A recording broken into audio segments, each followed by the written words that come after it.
You know, the entire story of the Exodus, all the plagues, the miracles, the parting of the sea, it really all boils down to an answer to one single, defiant question asked by the most powerful man on earth. So let's get into it. So what's the question? It's this one. This is the challenge thrown down by Pharaoh, who saw himself as a living God, to a simple desert shepherd.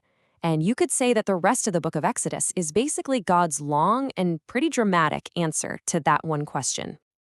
Okay, so the story kicks off with this incredibly bold demand.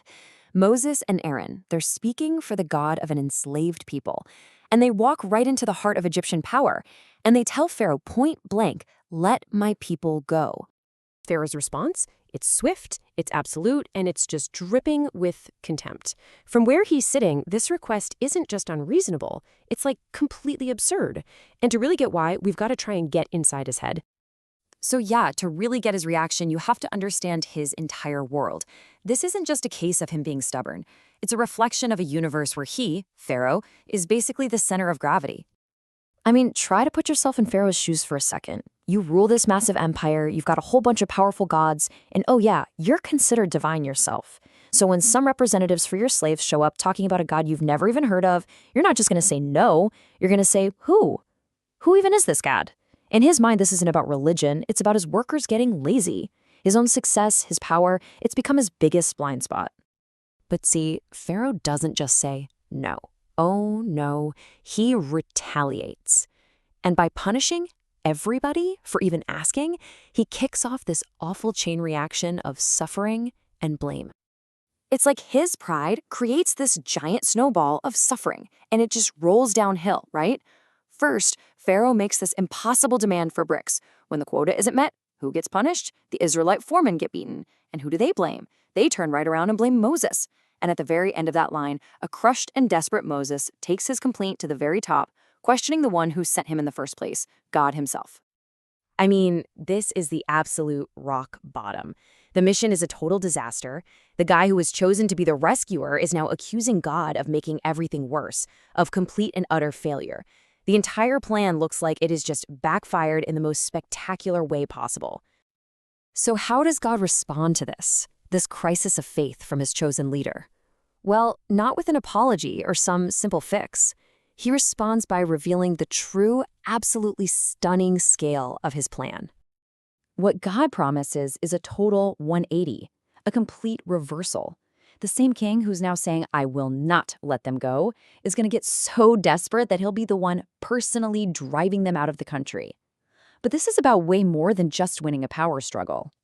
So God is signaling that he's about to do something way deeper here, something foundational. He's going to answer Pharaoh's question not just with force, but by showing him exactly who he is, the creator. And to really grasp just how big this plan is, you have to realize this isn't the first time God has done something like this. The key, believe it or not, is on page 1 of the Bible, in the story of creation. So right at the beginning, the Bible describes the world as formless and void, which is just a fancy way of saying it was total chaos, right? Darkness, disorder, nothingness. And God's very first act is to create order and light and life out of that chaos, just by speaking. Okay, so here's the connection to Egypt. The story is basically saying that the brutal, hopeless slavery of the Israelites, well, that's its own kind of chaos. It's a world with no justice, no light, no hope, a human-made, formless, and void situation. So what's happening here is that the Exodus is being framed as a new creation story.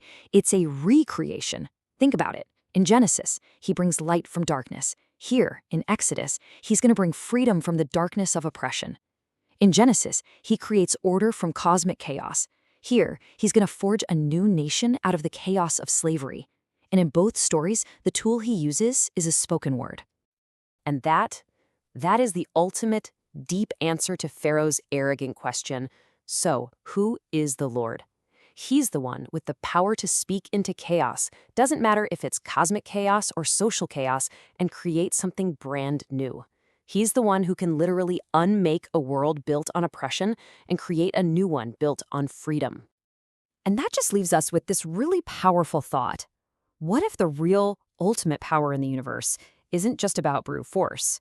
What if it's actually about the creative power to bring order out of chaos, to bring new life into the absolute darkest places in our world.